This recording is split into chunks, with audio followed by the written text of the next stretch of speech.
Hello, and welcome to our Mind Matters event on interventional psychiatry and emerging therapies, brought to you by the Michigan Medicine Department of Psychiatry.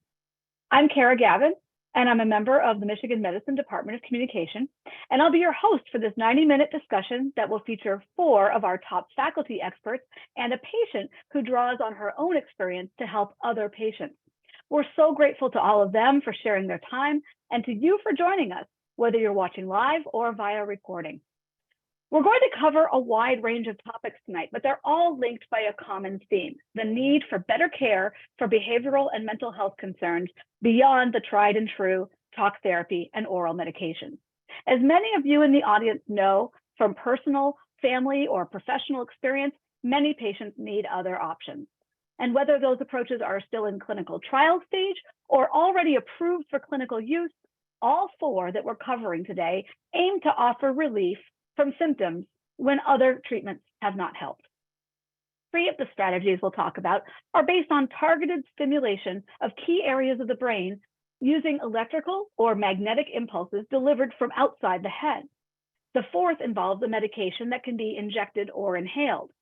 We'll have each of our 5 panelists speak briefly, and then we'll open it up to questions.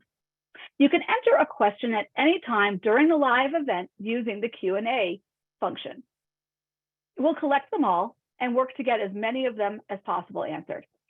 Once you've submitted a question, you can trust that it will be read and considered. We may combine similar questions. And my colleagues will also put useful links and information in the chat section. We'll include those in an email that you'll receive as a follow-up at the address that you used to register. And we'll also send out a link to watch a recording of this session, and it will also be available on Michigan Medicine's YouTube channel for anyone to watch. So feel free to share it with others. And please rest assured that we are taking care to protect privacy and that you can ask your question anonymously. So we're going to start this evening with Dr. Benjamin Hampstead, a neuropsychologist who's going to describe transcranial direct current stimulation, or tDCS. He and his team at the U of M research program on cognition and neuromodulation-based interventions are studying this experimental approach as a possible treatment for the behavioral and cognitive aspects of dementia. Then a trio of psychiatrists and our patient expert will talk about 3 different strategies for treatment-resistant depression, bipolar disorder, and other conditions. We'll start with Dr. Stephen Taylor, who will talk about transcranial magnetic stimulation, or TMS. After him, Dr. Sagar Parikh will discuss ketamine, and then we'll have Dr. Shami Entenman and patient Heather Stein discussing ECT, or electroconvulsive therapy. Heather is a mom and former teacher and real estate agent who now serves on our Department of Psychiatry Patient and Family Advisory Council and as a volunteer peer mentor for patients who are considering ECT treatment. So Dr. Hampstead, let's start with you. And then after you're done, Dr. Taylor, please be ready to go. Thanks for joining us.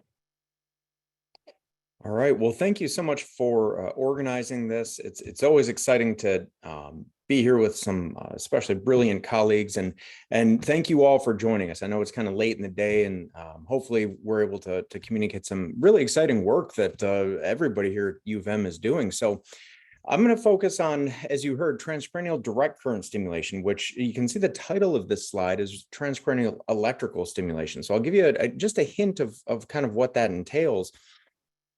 But really, my work focuses on cognitive functioning and how can we help people think better? And especially as we think about the aging process, where we know there are some normal changes that occur with our thinking abilities as all of us age. Those changes, especially with things like memory and problem solving, those get more difficult when something like Alzheimer's disease or a related form of dementia become active. So we're really trying to think of what non-medication approaches could we use to help people improve their cognitive functioning. And this expands across the lifespan, actually. Now, we know that in older adulthood and in those with different types of dementia, traditional medications have done relatively little to help with cognition. And at best, some of the literature suggests that maybe the existing medications delay additional decline by about 6 months.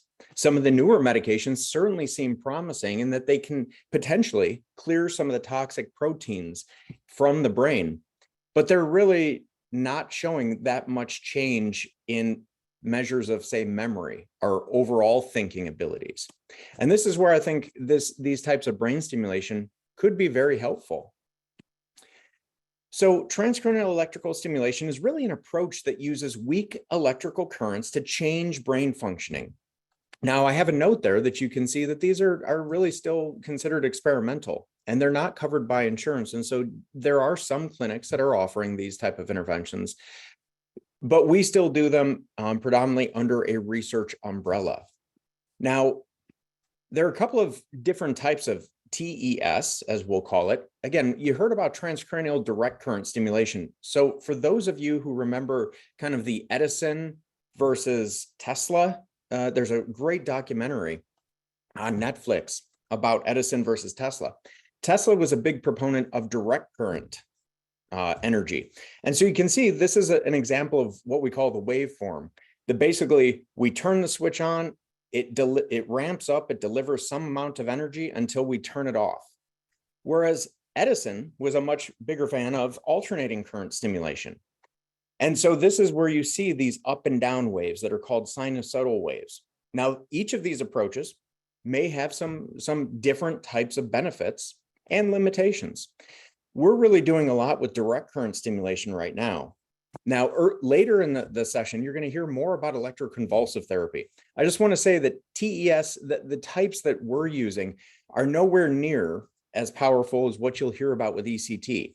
Literally, our units run off of 9-volt batteries that are the same as you have in your household smoke detector. So how does it work? With the type of direct current stimulation we do a lot of what I call high definition or multi-electrode. And the idea, if you can see my mouse, is that there's this center electrode, and we put a weak amount of energy into the head through, say, this center electrode here. We then collect that current from, it goes into the head, and then it has to come out. So we collect it with these ring electrodes that we call them, these 4 that surround that center one. You can see that each of these electrodes are only about the size of a dime.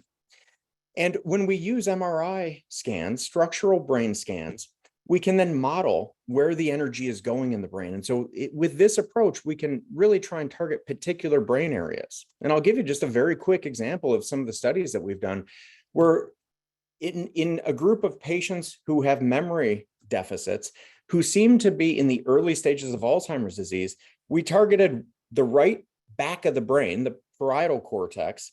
And when we looked at how these different brain areas were communicating, we actually saw a significant increase in the nature of the communication after real as opposed to fake stimulation. And this increase actually moved our patients back up to where cognitively intact older adults were naturally. So it seemed to have some level of restoration for these particular patients. Now, we also looked at, are we changing neurotransmitters in the brain? And in fact, we did see some evidence that we're trying to replicate right now, that when we look at this area that's outlined in green there, we did see a change in neurotransmitters, but we did not when we evaluated that in a control region of the brain that didn't get any stimulation. Now, how are we applying this to individuals in some of our research protocols? Well, this is a particular patient who had behavioral variant frontotemporal dementia, which is characterized by inappropriate behaviors and kind of this lack of engagement and a lack of empathy. So we developed a montage using her particular brain scans, and we did this over a series of weeks. And by week 4, the spouse, the children, and others were reporting some pretty notable improvement. At 5 weeks, the participants said, I feel like more like myself than I have in a long time. This was echoed a week later when her daughter and soon-to-be son-in-law came into town and made similar comments. And unfortunately, more extended treatment was interrupted by COVID and a number of other medical factors that popped up. And over time, the family reported that she regressed back to where she started. But I think this provides us some degree of hope. So some of the things that we're really trying to work on right now are what we refer to as at-home TES or tDCS. So we take a person's brain scan, We identify where we want to target in the brain. We print 3D headgear that is fit specifically to that person, and we train a family member to administer this, and we log in over Zoom. And we've been delivering tDCS around the state of Michigan and surrounding states for over a year now. Some of the big goals that we have moving forward, really, we want to identify treatment parameters. How much, how long, who's likely to benefit, and importantly, how do we tailor this to each individual in front of us? So with that, I encourage you to, I hope you'll stay in touch. We try and update our website with some regularity, but I'd love to pass the baton, so to speak, over to Dr. Taylor to hear more about TMS.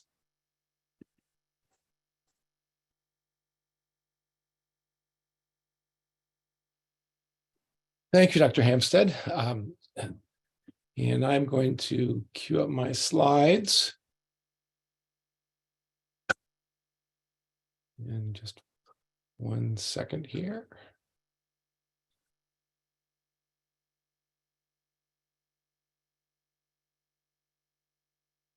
There we go. All right. Let's see. Have people seen my slides?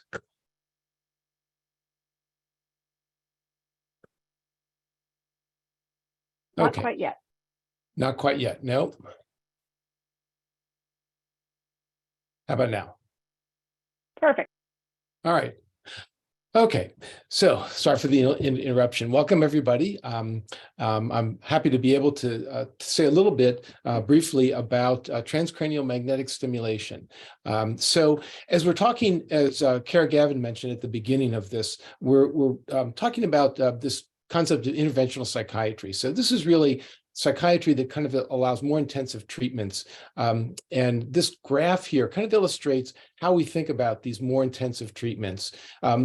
Everybody, when people have depression, unfortunately, not everybody gets well from the first or the second trial of psychotherapy or antidepressant medication. So if we think about the degree of resistance or the ability, the degree to which a person doesn't do well with treatment, we can think about that on the x-axis here of this graph from first episode to multiple treatment failures. And you can see above that the sort of treatments that we offer for first episode, early treatment, treatments that respond, psychotherapy and antidepressant medication work. But if they don't, then we have the treatments to offer that we're going to hear about tonight. As I said, I'll be talking about transcranial magnetic stimulation, which is for kind of moderate levels of people of not responding to treatment. And then kind of beyond that, if you don't respond to something like the TMS therapy I'm going to tell you about, there are treatments like ketamine that we'll be hearing from Dr. Parikh talking about, and then ECT, which Dr. Entenmann will be talking about after Dr. Parikh.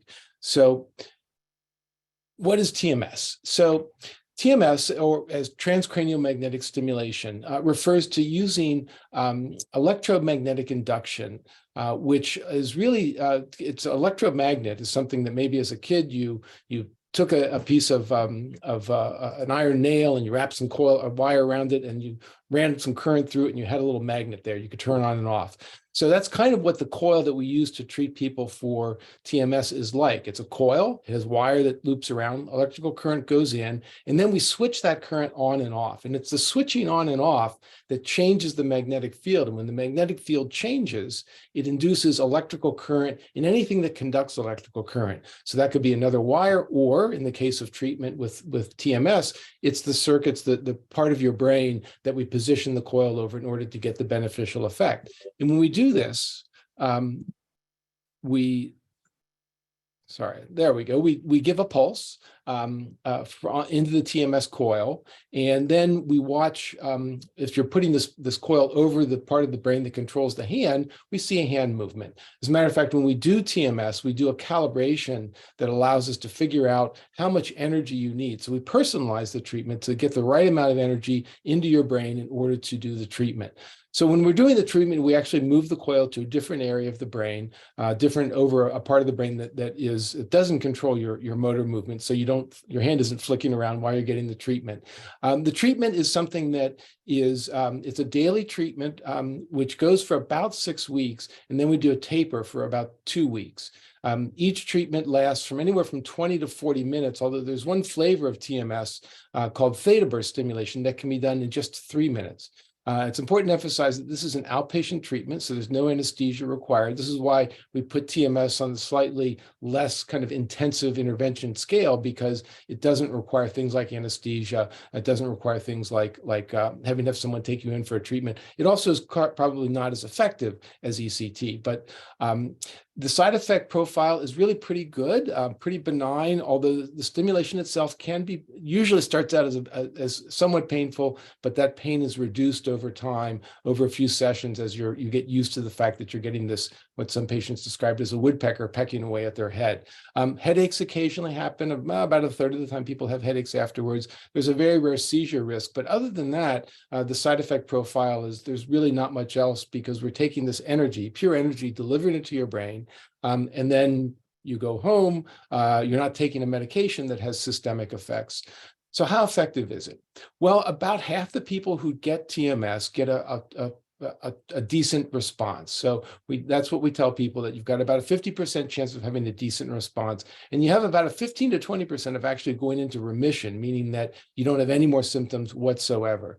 The treatment is relatively durable, although about half the people who get the treatment and respond do relapse within 2 years. And this is really, I think, reflects the nature of the condition that we're treating, meaning recurrent depression is recurrent depression. And unfortunately, this is not a cure for depression.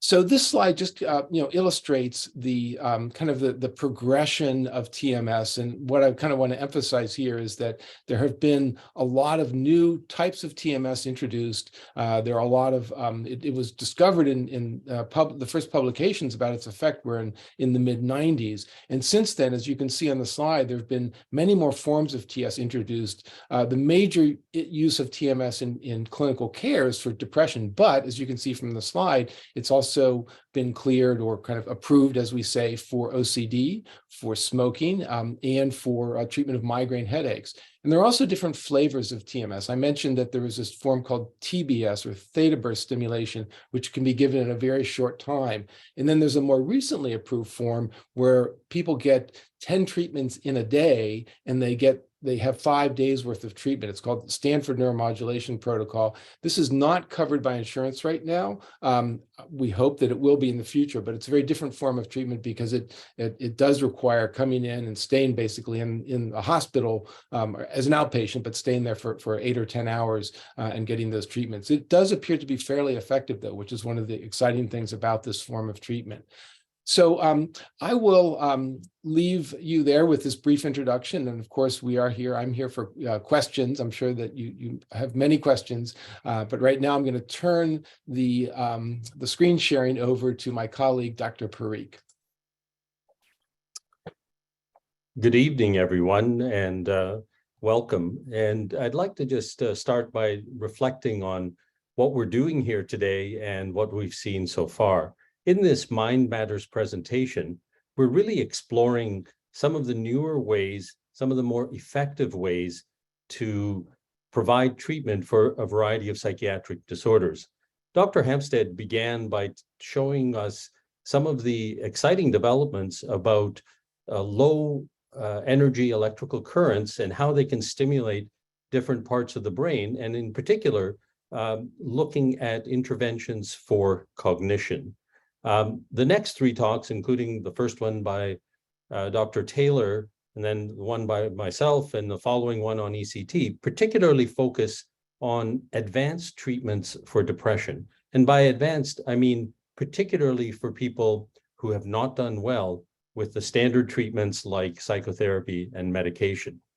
So you've heard a fair bit about magnetism now, TMS, and we're going to go to something that seems to be pretty popular these days, and that's ketamine. So I'm just going to move to my slides now, and just give me a second.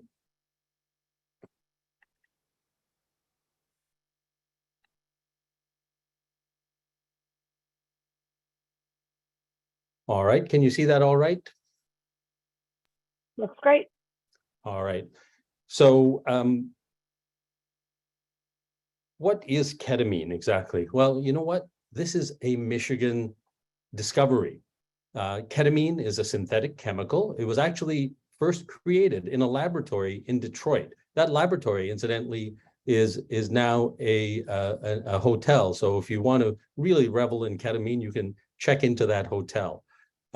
The search was on because in the 1950s, many patients were getting anesthesia with agents that gave a lot of problem. So there was a really intense search for chemicals that would allow for safe and reliable anesthesia.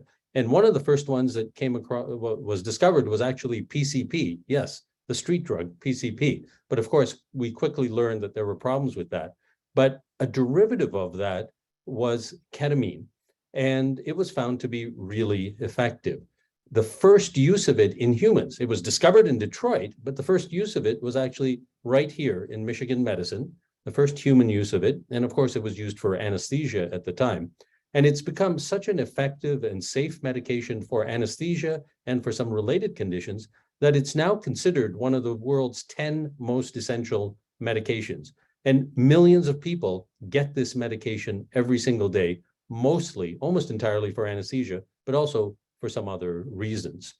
Now, the discovery of the value of ketamine in psychiatry is a more recent one. There was a major study at Yale in the year 2000, and then subsequently the National Institutes of Mental Health had a major study in 2006. And since 2006, there have been many studies from all over the world looking at IV ketamine in the treatment of resistant depression. So it's fairly new, but unfortunately, since it's an old drug, there is no patent on it. And the way our economy works is if you don't have a patent, you can't make much money on it.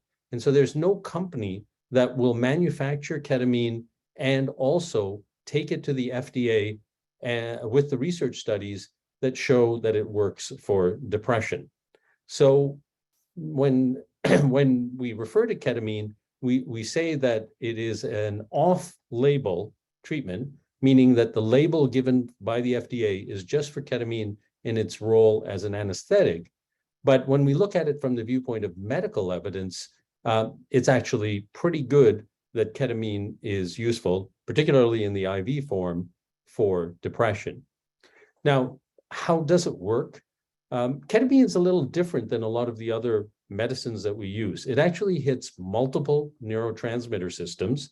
It primarily works, we think, at this point, on something that affects an excitatory chemical in the brain known as glutamate, and it blocks a particular receptor that affects glutamate, the NMDA receptor. The net effect is that it is effective in physically altering the brain. Yes, that's right. Within hours, it causes synapses to form. It causes neurons or brain cells to grow in a particular way. And that is the believed mechanism for how it affects people within hours for depression. And just how effective is it? Well, if you look at the studies across the spectrum, in severe depression, at least half of the patients respond really well. And many of these patients show response after a single IV dose. If you just give a single dose, it might only last a week. So we generally give multiple infusions. Typically, an initial course of it will be 4 to 6 infusions over a couple of weeks. And that's the acute treatment. And that's what gets people jump-started. After that, it depends on the person. Some people will need more infusions. Some people will be able to start a new regular antidepressant and go from there. Now, there are different forms of ketamine. The most common form is IV ketamine. And since it's an old medicine, it's actually pretty inexpensive, but it does have to be given through an IV. And of course, that represents a certain amount of time and cost. Now, if you would like to get IV ketamine for psychiatric reasons, There are two main ways that you can get it. You can get it at a special IV ketamine clinic, and there are also some departments of anesthesia which provide IV ketamine for a variety of conditions. So that's IV ketamine. A newer form is known as S-ketamine. So this is a subtype of ketamine, if you will, and it has a trade name, Spravato. Yes, that means it's been patented, and it's been developed in large research studies funded by a particular company, which has then been able to satisfy the FDA that this is a good treatment for treatment refractory depression. And by treatment refractory depression, we mean that the person has tried at least 2 traditional medication treatments and sometimes many more, and they didn't work very well. And therefore, some other treatment like ketamine was indicated. Now, Spravato is available in some IV ketamine clinics and also in some private offices of psychiatrists. You might ask, well, why don't we have it as a pill? Well, it's manufactured as a liquid because it actually isn't well absorbed orally. However, there are some compounding pharmacies which will take the liquid and put it in a dissolving tablet known as a troche, or maybe even put it in a capsule. But even if you take it that way, the absorption is not that reliable and it's not that much. So it's not widely used, and only a few doctors actually prescribe it that way. However, the good news is that there is a lot of research about developing ketamine in an oral formulation. How do we give it? Well, here it is. This is our ketamine administration bay at the main hospital for Michigan Medicine. It's not like a spa, which you might find at some private clinics. It's a very medical setting. So the person comes in, they're lying in the bed, they have their vital signs taken, they're hooked up to all the monitors and all that, they're hooked up to an IV, and the medicine is given over about 45 minutes. And then they're observed for another hour to make sure that they've fully recovered, and then they can go home. Our results, based on a research study that we recently completed, show that just over half, 52%, had complete remission with just 3 infusions given over a 10-day period. And by comparison, if I had given the same patient a brand new antidepressant that they had never tried before, I couldn't expect any results really by 2 weeks. But if I waited 6 weeks, only about 15%, 15% would have a great response, and maybe a third would have a partial response. Whereas with ketamine, over half, in our study, 52%, had complete response after 3 infusions, and another quarter or so had some improvement. However, it doesn't work for everyone, and 20% had no benefit. If it works, as I said, for some people, they need more ketamine, and for others, they can just go to other medications. So our final discussion point about ketamine, where can you get it? Who can prescribe it? And what cautionary notes are there? Since ketamine is an old medicine and it's well understood by many different specialists, you could actually have it prescribed officially for psychiatric reasons by someone who is in anesthesia or an emergency room physician, a neurologist or a psychiatrist or a nurse practitioner. They would all be prescribing it off-label. The use of ketamine, particularly for depression, does require a psychiatric evaluation. So if one looks for a ketamine clinic and it's run by someone who's not a psychiatrist, that could be fine, so long as you have a psychiatrist or a psychiatric nurse practitioner really also supervising the overall care from a depression perspective. The final point I'd like to make is about intranasal ketamine. Because it is FDA approved, it's generally covered by insurance, but there are some hassles from the administrative side and organizational side that have prevented many clinics from actually providing it. So yes, it is covered generally by insurance, but relatively few places are able to provide it. IV ketamine is, since it's not officially FDA approved, only in a few clinics and only by a few insurance companies is IV ketamine covered for depression, even though the evidence is very strong that it works. So if you're thinking about this treatment, you should talk to the clinic at first and ask if they are having any psychiatrist or psychiatric nurse practitioner as part of it. That's one question. And secondly, you should ask about insurance, and so that you can make a decision about whether you want to have treatment there. At Michigan Medicine, we do have an IV ketamine clinic, and the insurers do accept our treatment. At least most insurance companies do now, and that's a new development just in the past year. We do require a referral, however, and the ongoing care has to go back to the psychiatrist or psychiatric nurse practitioner after we've delivered the treatment. Right now, due to administrative barriers, we haven't started using S-ketamine for routine clinical treatment, although we have been using it for research purposes, and we're working at getting it for routine clinical treatment. So I want to conclude by saying ketamine is a special medication. I think it has a role, as Dr. Taylor said, maybe overlapping a little bit with TMS, maybe for cases that are a little tougher. But after ketamine comes the most effective treatment in psychiatry, and that is our old standard, our gold standard, ECT. And I think I'm going to turn it over now to Dr. Entenmann to share that story with you. Thank you. All right. Thank you, Dr. Parikh. I'm just going to share my screen here. All right. Does that look okay? Looks great.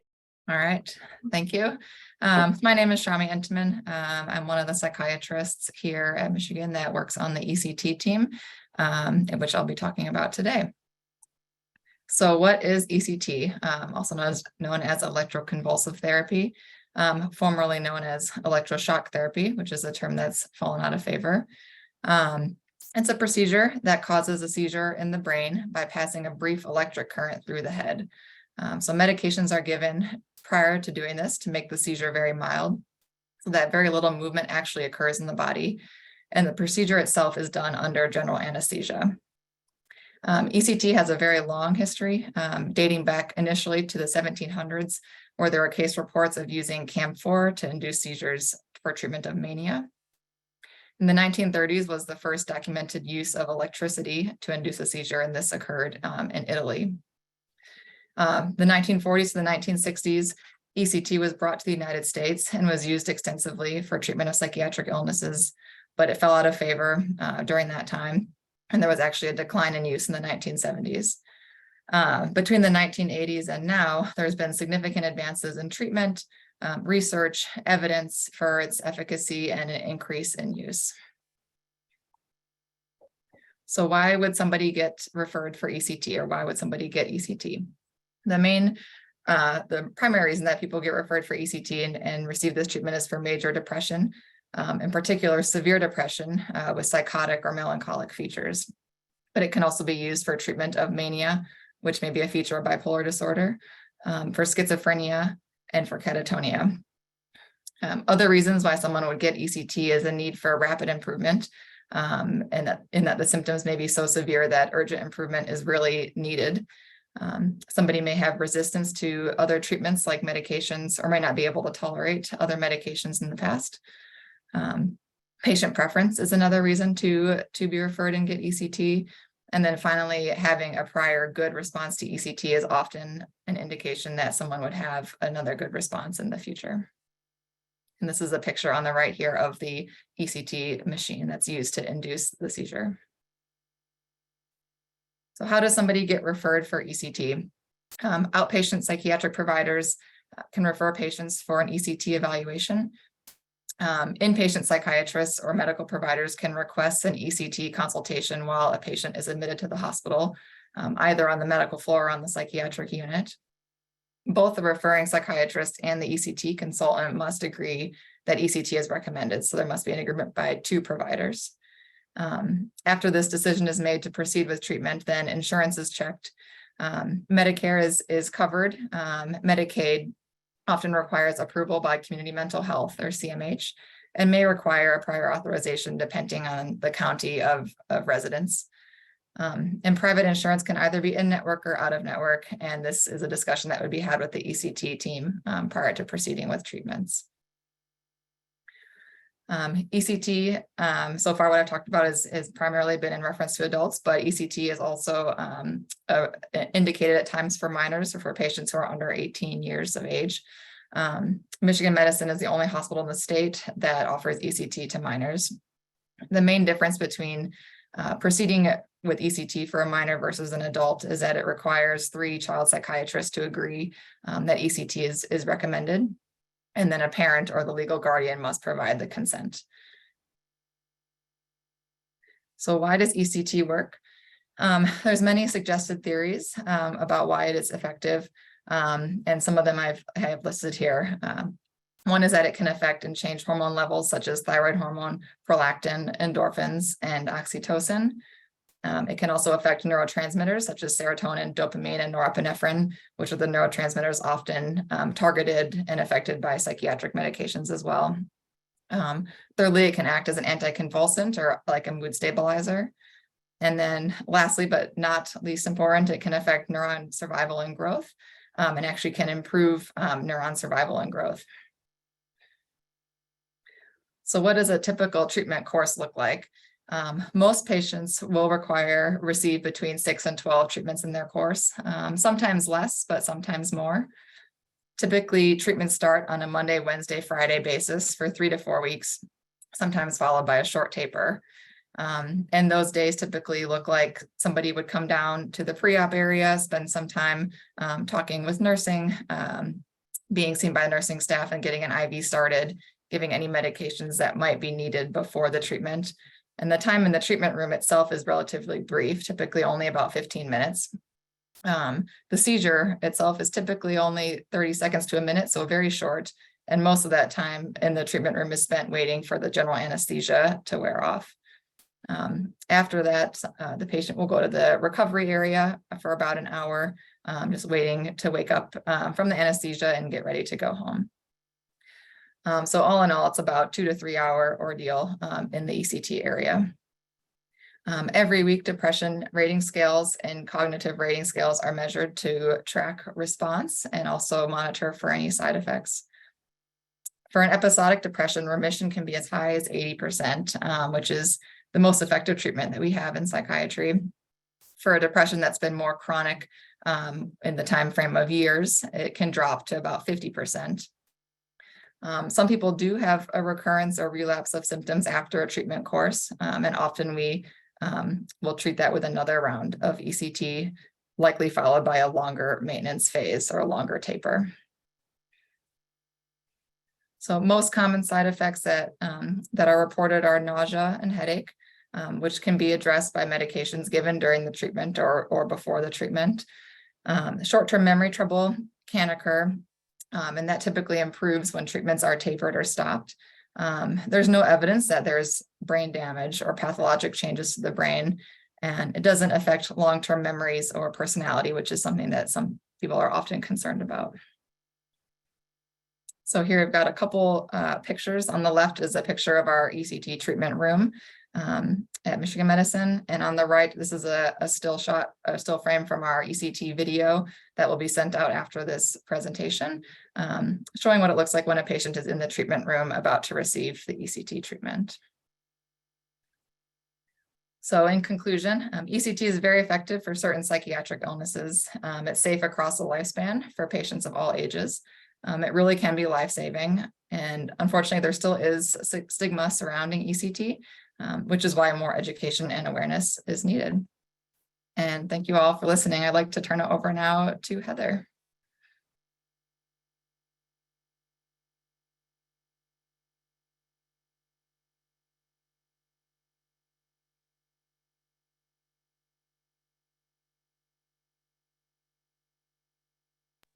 Heather, are you able to turn your camera on?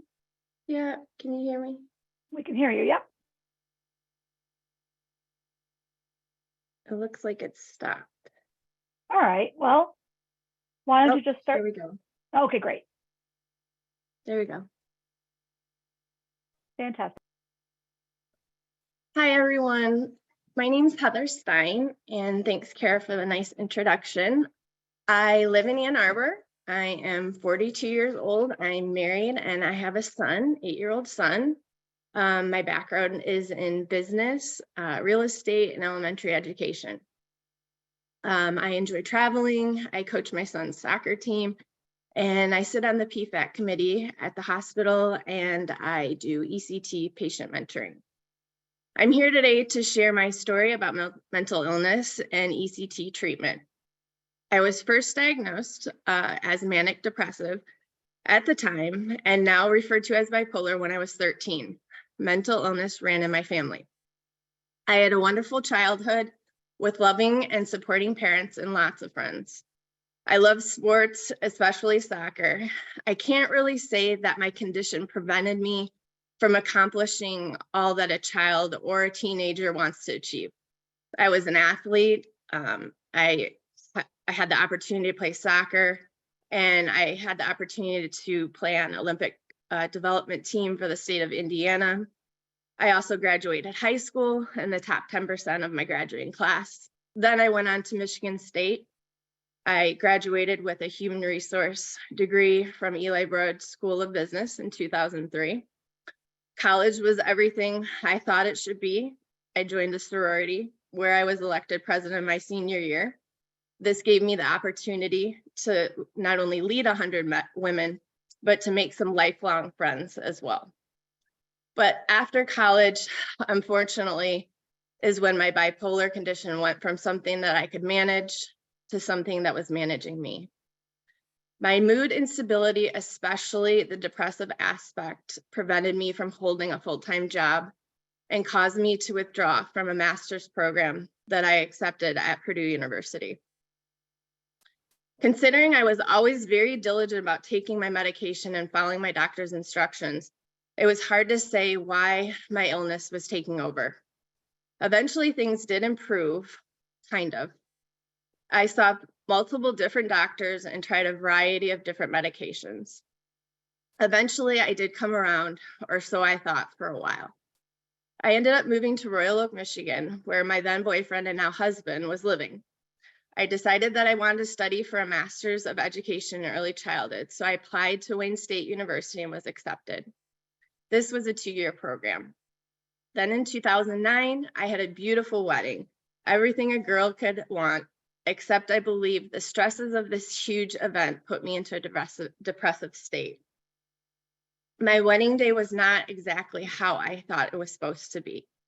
And unfortunately, from 2009 to 2016, so about 7 years, my challenge with mental illness took over my life. Medicine, therapy, and doctors could not help my problems. Unfortunately, I became so helpless that I had to be admitted to U of M hospital. I just couldn't take care of myself anymore.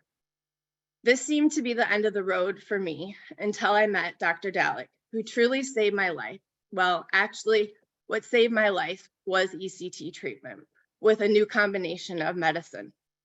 So from 2010, when I arrived in the psychiatric unit at U of M, until July of 2016, I underwent approximately 80 ECT treatments. Most of these treatments were performed as an outpatient. This treatment is not used for all mental illnesses and does not work for everyone that undergoes it. However, this was the last resort for me. It was the most challenging process I ever endured to save my life. I knew nothing about ECT, and that is one reason it was so scary. I had no one to find support from besides my doctor and my family. I had never met anyone that had experienced it. However, it did work for me, as it does for so many. It even worked for me during my pregnancy for my son, when I had to have treatments during my first and part of my second trimester, because some of the medications that I were on would have been more harmful for my baby. And today I'm happy to say that I have a very healthy 8-year-old son. I'd like to say healthier than some, but it was a very safe process for both of us. As with these treatments, you can encounter side effects. The main one is memory loss. Yes, I suffered from it, and it was a huge obstacle for me to overcome and accept. Although memory loss was a battle to regain, it did come back, and it was not easy. Before these treatments, however, I couldn't take care of myself, meaning no cooking, cleaning. I couldn't even take a shower by myself. I didn't want to leave the house, and the hardest part was struggling to find interest in my new son. Today, I will tell you that I have it all. I really do. I have not had ECT since 2016. Do I still take medication? Absolutely. I have been asked if ECT cured me. There is no cure for bipolar disorder. It's a condition. I may need ECT again in the future. I just don't know. However, what I can say is that I have been cured from the devastating condition that I was in 13 years ago. Before ECT, I couldn't manage myself and live a normal life. Today, I continue to be a responsible patient, managing my health by getting consistent sleep, exercise, eating healthy, taking my medicine, and communicating with my doctors. I've had a wonderful life, but I've had a lot of challenges. In 2018, I joined the U of M PFAC committee, where I helped establish the first ECT mentoring program. The program started before COVID, but has really taken off in the past year or so. Since I had only support from my family and doctors during ECT, I thought maybe being able to talk with an actual patient would provide even more support. So I'm currently working with 2 adult patients. I also speak with adolescents and their families. For me, mentoring is like a medicine because I'm helping patients, but I'm also keeping my mental health in check. Last summer, I actually started working with a patient that was very ill, even close to suicide. And just last week, I checked in with them and found that they were actually too busy to meet with me. So I kind of laughed, but it makes me very happy to know that they're doing so well. 10 years ago, if you were to tell me I'd be sitting here with you sharing my story, I would have said it's completely absurd. But with ECT and a lot of determination, I'm not only fortunate to be here with you tonight, but to share my story and to help other patients on their ECT journey as well. So I would also like to thank a few people. Since I've never really had the chance, I would like to thank my ECT team of doctors and nurses. It's been a long time. I'd also like to thank Dr. Dalek and Dr. Swanson. I'd like to thank my family, and my number one would be my husband, who, if he hadn't found this treatment for me, I would not be here talking with you all this evening. So thanks so much for listening. Wow, Heather, thank you so much for sharing your story. Truly extraordinary, and we know that's not an easy thing to do, and we really appreciate it because we know it will help so many people. And thank you to all of our panelists. Please go ahead and turn your cameras on, all of the panelists, and we'll try to address some of the questions that have come in. We've gotten some great questions from everyone in the audience. As a reminder to those watching live, you can enter a question anonymously at any time. Only my colleagues will see it, and we're going to try to get to as many as we can in the time remaining. And also, as a reminder, if you registered in advance for this session, we will send you a link that will have, send an email that will have a link to the recording and many links to resources. So you'll get that in the next few days. And then we will also in the next few days put the entire recording up on the Michigan Medicine YouTube channel so that anyone can watch it and you can share it publicly. So we really do hope that if you're watching this with a friend or family member in mind, that you'll keep an eye out for that email and share what you can with them. So really amazing amount of information shared so far this evening. And I know with the questions we're going to try and get to answering what people have on their mind. The first question I'd like to ask is for Dr. Hempstead.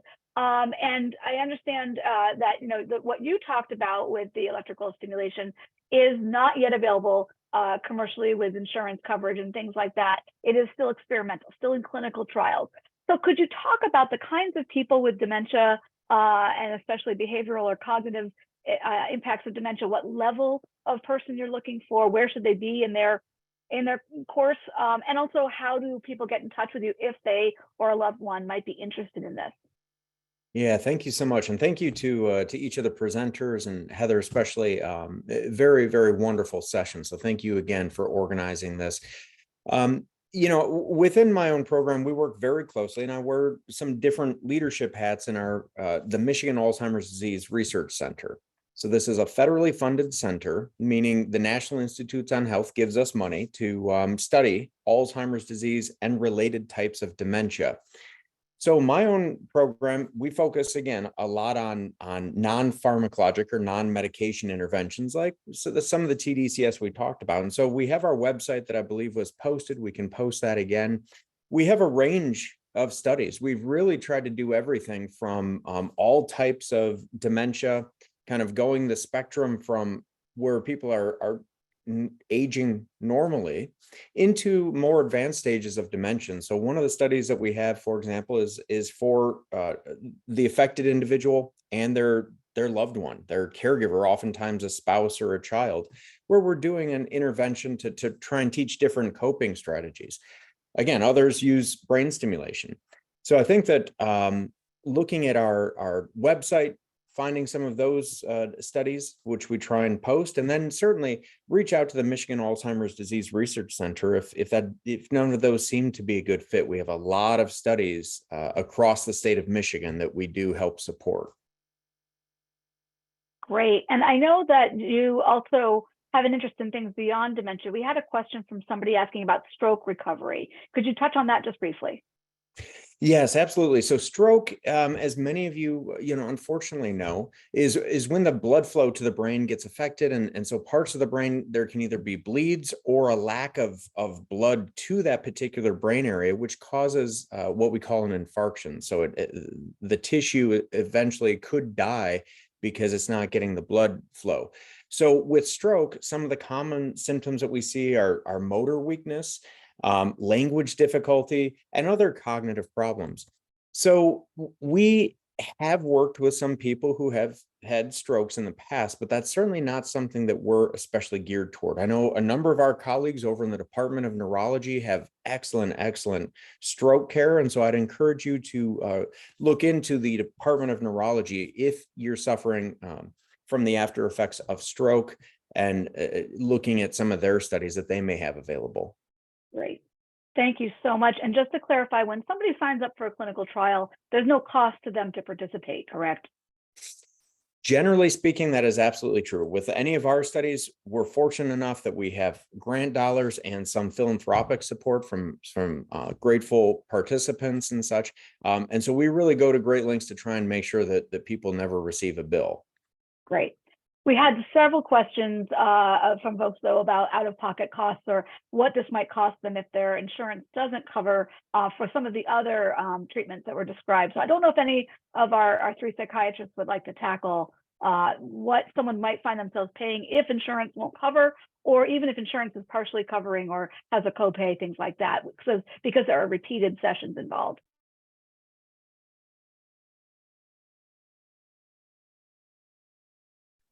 Well, I'll just jump in there. So for ketamine, ketamine is an expensive treatment, and typically it's $500 to $800 for an IV infusion, depending on the clinic. And if one needs several infusions, and we typically would use say 6 to see to jumpstart somebody. So we're potentially talking of $3,000 to $4,000. When it's covered by insurance, there is still a co-payment, but that payment is often in the neighborhood of about $100 per treatment. That's still being negotiated.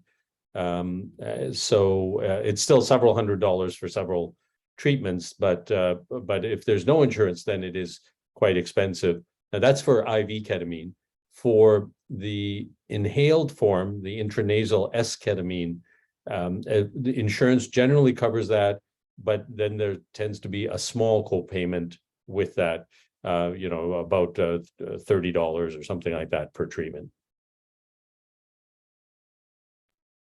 For TMS, it will vary from insurance company to insurance company around like the copay, for example. Obviously, if you're coming in at, typical course of treatments is like 36 visits, and that can be quite expensive if there's a a copay. Sometimes that seems to be waived, other times not, and it's one of the mysteries and complexities of our payment system, insurer system, that it's hard to kind of figure that out. But every person has to kind of contact their insurance and find out what they can expect to pay in the way of costs.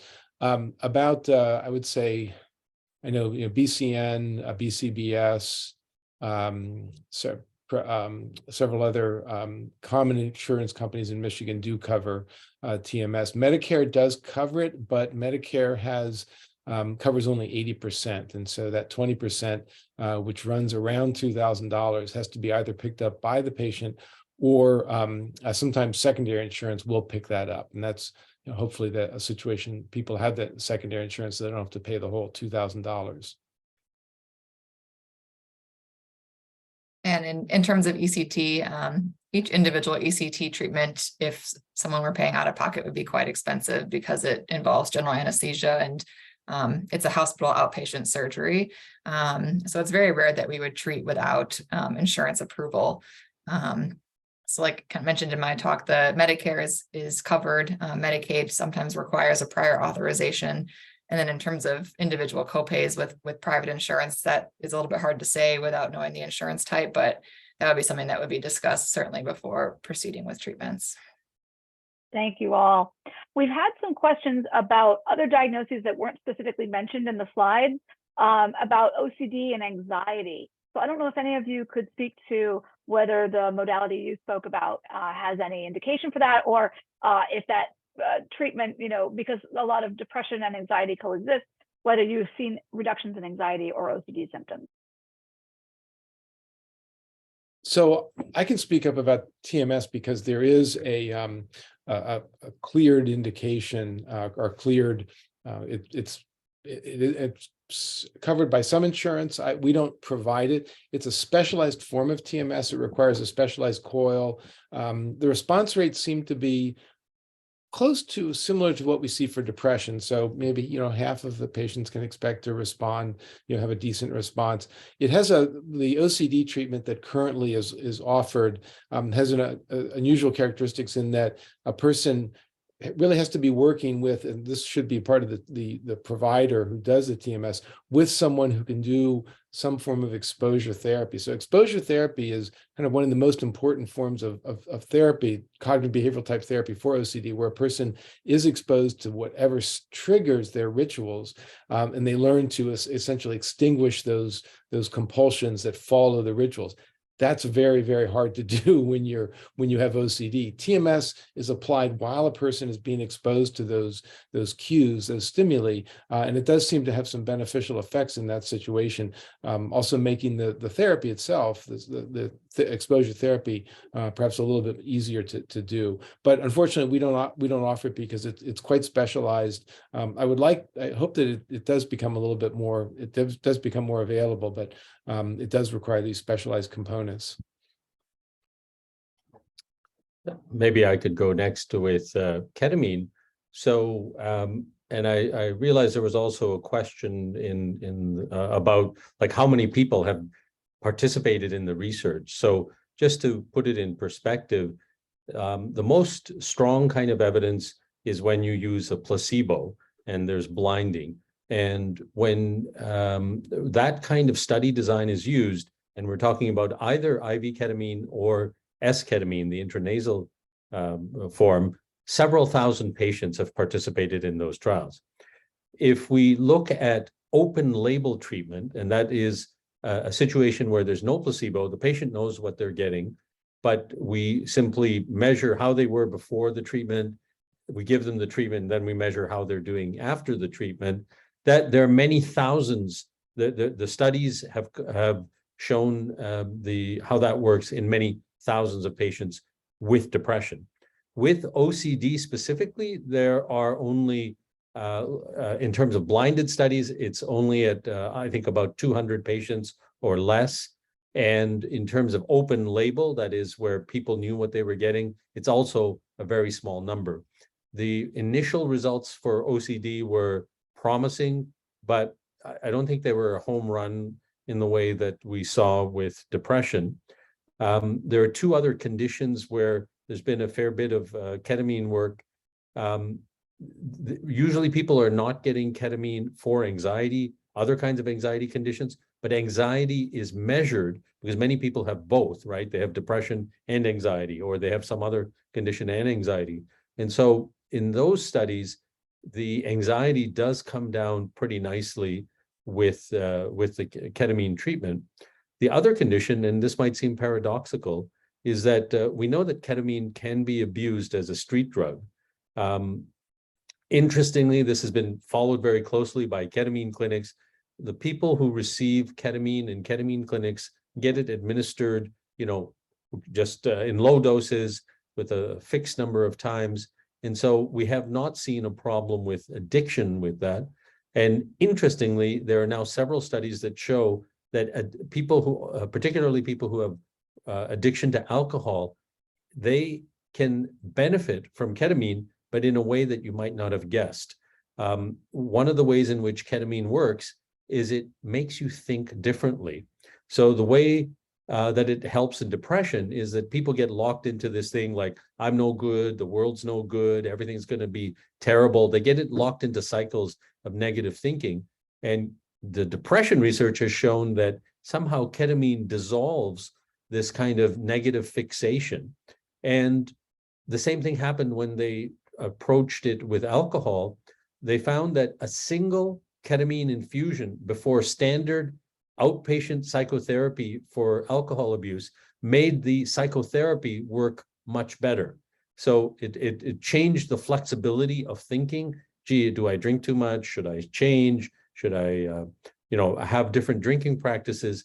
And that's been replicated. It's still small numbers, so it's still preliminary, but there's real promise, and it's been looked at for other things, but alcohol is the main substance that has been looked at. So I think we're going to see over the next few years that ketamine is in fact useful for many other conditions beyond depression. So it's quite promising. And I'll just add kind of very briefly in terms of ECT for anxiety and OCD. Those are kind of taken separately. Those are not indications for someone to have ECT, but oftentimes they go hand in hand, maybe with depression or another diagnosis that someone would receive treatment for. And in particular, oftentimes somebody with a severe depression, like a depression with psychotic features or melancholic depression, does have these anxious ruminations. And so those often do respond very well to ECT as part of the treatment for depression. Great, thank you. We've had multiple questions about sort of what's the path that one takes to get to actually receiving any of these. Dr. Hampstead, you spoke about the Alzheimer's Center and connecting with the neurology folks who are treating folks with diagnosed Alzheimer's. There are folks with mild cognitive impairment. Is the path you're looking for folks with that condition as well, right? Yeah, so definitely, feel free to reach out to, we have contact information on our website, but most of our studies actually, a good number of them focus on those with mild cognitive impairment. And so we, again, focus on Alzheimer's disease, frontotemporal dementia, Lewy body disease. We have studies for pretty much every type of dementia at this point. So the way in is to have a diagnosis of one of those and then to contact your team. For the others, and maybe Heather, you could talk about your path, because you mentioned your husband found the ECT option and helped you get toward it. But for the psychiatrists talking about our other interventions that are approved and clinically available, what is the typical path that someone takes? Is it, they've failed multiple medications and then they get a referral to you? How does that work? Who do they need to start with? And is there a wait time to get these kinds of treatments?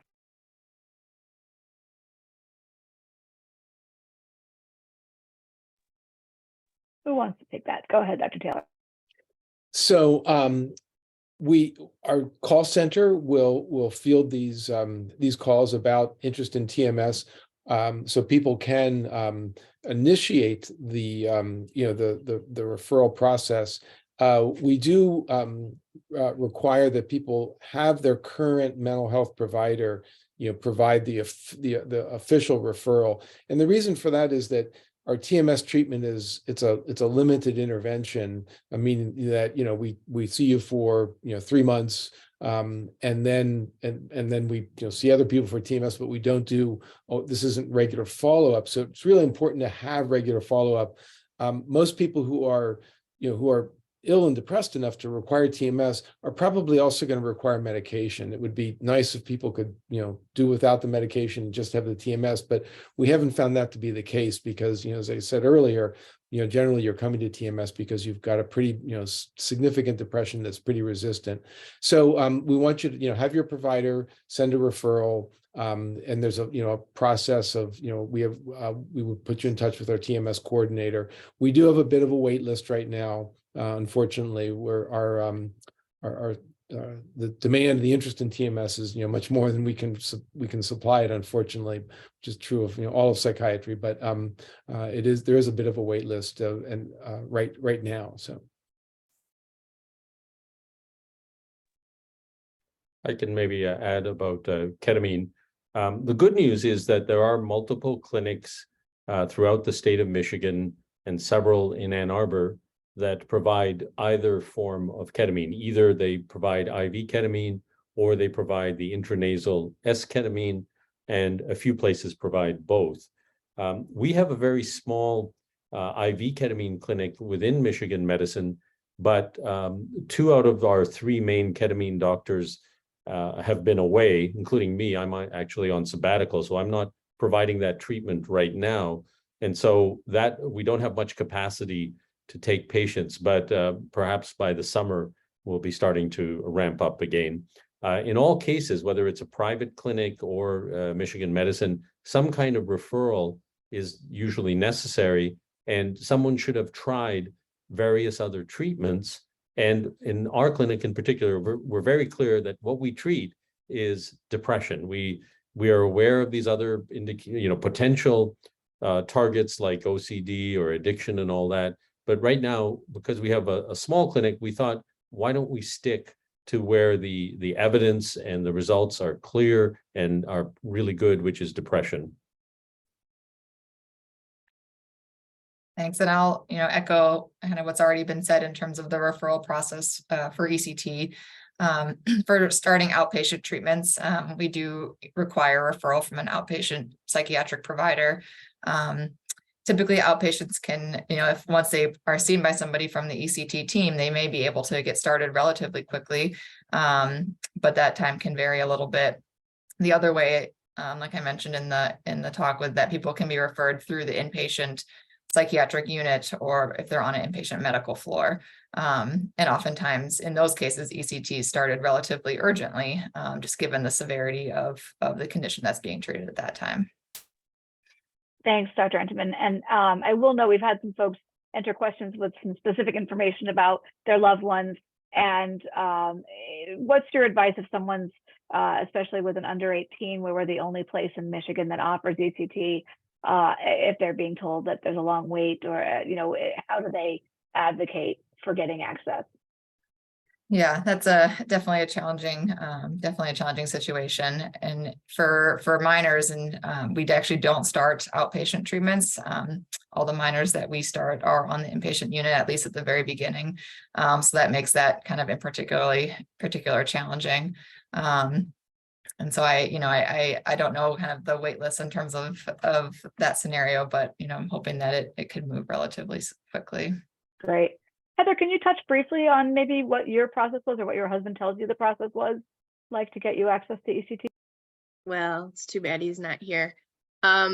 Unfortunately, I was in such a poor state. My mental state was not well, that I had to trust my husband and my doctors to choose the appropriate treatment. And this was, a while ago. I think from what I understand, the ketamine was still being researched, and they just felt that ECT, that I needed something fast, and they felt that ECT would be the quickest treatment to getting me feeling better.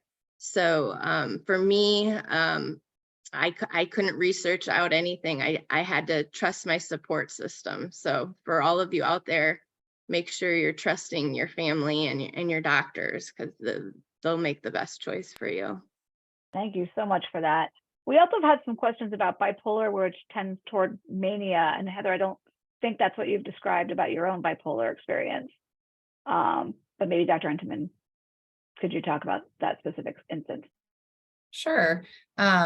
Yeah, so mania is an indication potentially to proceed with ECT. I would say that's not the majority of the reasons that we proceed with ECT, but it can be, especially if a manic episode persists for so long and is not responding to medications, that could become potentially dangerous. And so that would be a reason to consider ECT.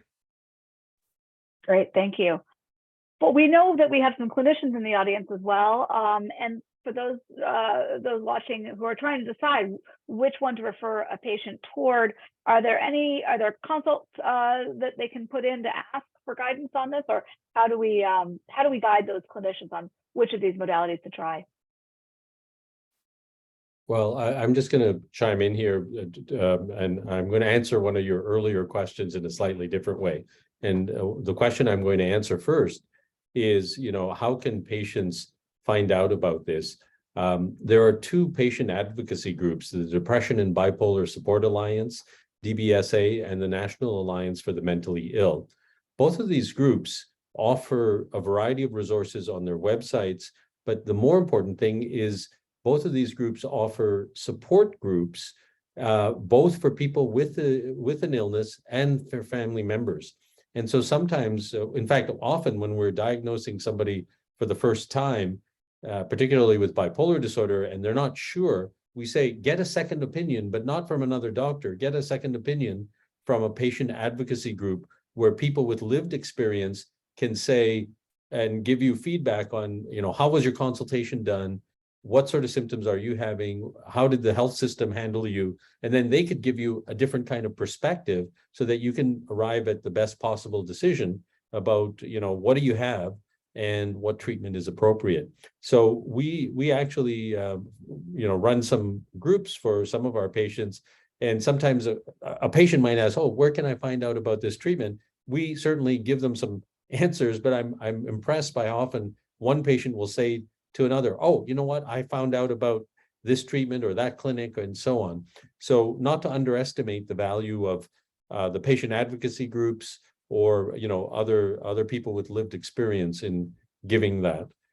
With respect to your specific question for clinicians, the clinicians should make some effort to ask their own patient which way they're leaning. So I think all clinicians should know a little bit about what is TMS, what is ketamine, what is ECT, and they should be able to say, okay, this person, let's say, is particularly severe. They've had a lot of treatments. They're probably going to need the strongest treatment, which is ECT, or this is a person who, maybe didn't do well with medications and had a lot of side effects. So maybe transcranial magnetic stimulation, TMS, where they don't have to ingest a pill, maybe that'll be good. So I think the clinician should do a little bit of discussion with the patient to sort of figure out what might be the best option, and then consider asking for a referral to that specific clinic. Yeah, I could just chime in there. Thanks, Dr. Preek. I think is very helpful advice. With respect to TMS, one way of kind of looking at the dividing line, you kind of hinted at this, is do they require inpatient hospitalization? Because TMS is an outpatient procedure and a person has to be able to come in every day, they have to have enough energy and motivation, or at least someone helping them, that they can do that, and that they can, go home from the TMS treatment. If they're not experiencing things like suicidal thoughts, they're not unstable enough that they require hospitalization. So that kind of dividing line around hospitalization is one thing that would direct you to ECT versus TMS. TMS, as I indicated in the little graph, is something that usually comes, clearly before ECT. I like to think of ECT as, something that we can offer people if the TMS doesn't work, because it's still, and you can, as Dr. Entenmann said, you can get ECT as an outpatient. So you can get ECT as an outpatient. It's pretty rare where we give TMS for a person who's inpatient, has an inpatient stay and then gets in TMS. We've done it before, but for the most part, it kind of puts you on a different track when you're hospitalized inpatient.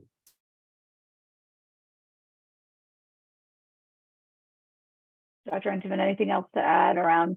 Do you find that there are clinicians out there, Dr. Entenmann, who are reluctant to refer for ECT? I think it probably is not as well known as it, as we would like it to be, which hopefully webinars like this will help with that. But oftentimes too, people are referred for ECT, but we talk about ketamine as another option if they choose to proceed with that. So it's something that can be, kind of decided also as part of the referral process. But like Dr. Taylor was saying, oftentimes if somebody, is hospitalized and the illness is severe to that point, that, often we, think about ECT first in those cases. Thanks so much. We've had some questions about other diagnoses that we have not addressed yet. And I wonder if any of you can jump in. Questions about, are any of these being looked at or found effective for psychosis or schizophrenia, for schizoaffective disorder, for PTSD, and borderline personality disorder. So if anyone can comment on any of that, that would be wonderful. Dr. Hempstead, I know that dementia can sometimes have psychotic aspects to it. I assume you're not looking at enrolling folks like that in your studies? Not at this time, we're not. But I believe, Dr. Taylor, that's probably a great question, given your area of expertise. Yeah, all of these treatments, but particularly the TES and TMS have been are being studied in psychosis, psychotic disorders. The results are encouraging somewhat, but they're not at the level of clearly showing benefits that are going to lead to approval anytime soon for psychotic disorders. The PTSD, I think, also a little problematic. For the effects of TMS have not been as strong as we would like to see. But psychotic disorders, Dr. Entenmann could talk about psychosis and ECT, because it definitely has a role for some forms, like I think you mentioned catatonia, which is a severe form of both schizophrenia but also mood disorders. Yeah, thank you. So yeah, just to reflect back. So psychosis or treatment-resistant psychosis that's not responding fully to medications like antipsychotics, is something that we will treat with ECT at times. And we do have patients that have, been treated and done well with that. I know there's been a question about kind of what is catatonia, and that's actually something that responds very well to ECT. It's kind of a detailed question, but it's something that can occur in both mood disorders and psychotic disorders, and also from medical illnesses at times. It's kind of a constellation of different symptoms that can lead someone to be very quiet, withdrawn, not eating, not moving, and that's something that can respond very well to ECT. In terms of borderline personality disorder, that's not one of the indications right now to proceed with ECT, but again, oftentimes patients who have borderline personality disorder also suffer from depression or suicidal thoughts, and at times ECT can be helpful with that. Dr. Parikh, want to comment on any of those? Well, ketamine is not indicated for any psychotic illnesses. That's fairly clear. I think we've identified maybe anxiety, maybe substance use, and maybe OCD as potential other targets for borderline or any personality disorder. Generally, medication treatments are not that useful. The psychotherapies are actually pretty well developed now. And so those would still be the main treatments for any kind of personality disorder. Great. I have another question for Heather. What, as you're talking to patients and thinking about your role as a patient, a peer mentor, what are things that could be helpful in reducing stigma in talking to people who might be candidates for ECT and trying to address that? So I think when I'm talking to patients, I share my story.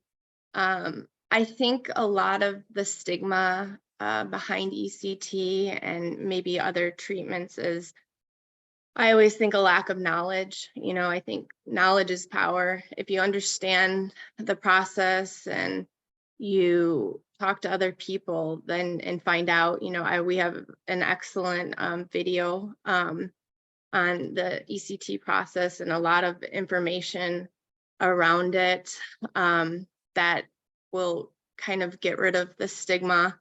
But I would say, I wouldn't promote a treatment that saved my life. I want other people to know about it. That's why I'm here talking about it. So the more we have webinars like this to answer questions and provide patients with information, I think that will help prevent that stigma. Fantastic. So we're getting toward the end of our time.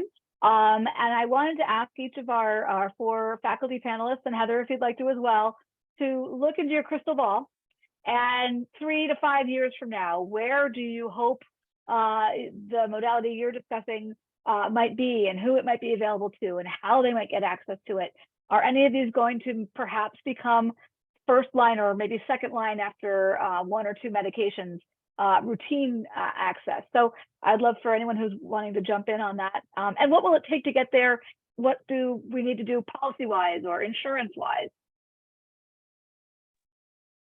Yeah, maybe if I could just jump in real quick, because I know mine are still, the techniques I talked about are still, as I mentioned, experimental. And so I think there are a number of things that we do need to do. I think there's a lot of evidence starting to show that we can change the way the brain is working based on the tools that we have available to us. The key is going to be continued research to really understand what parts of the brain, what networks within the brain do we really need to alter?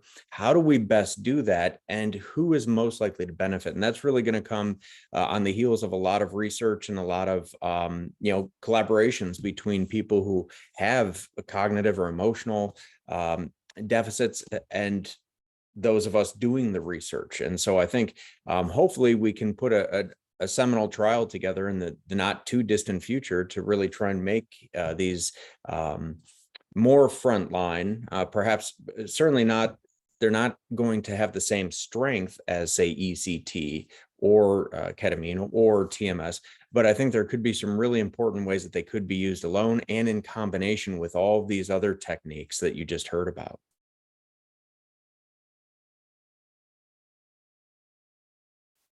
Well, I'll follow to that.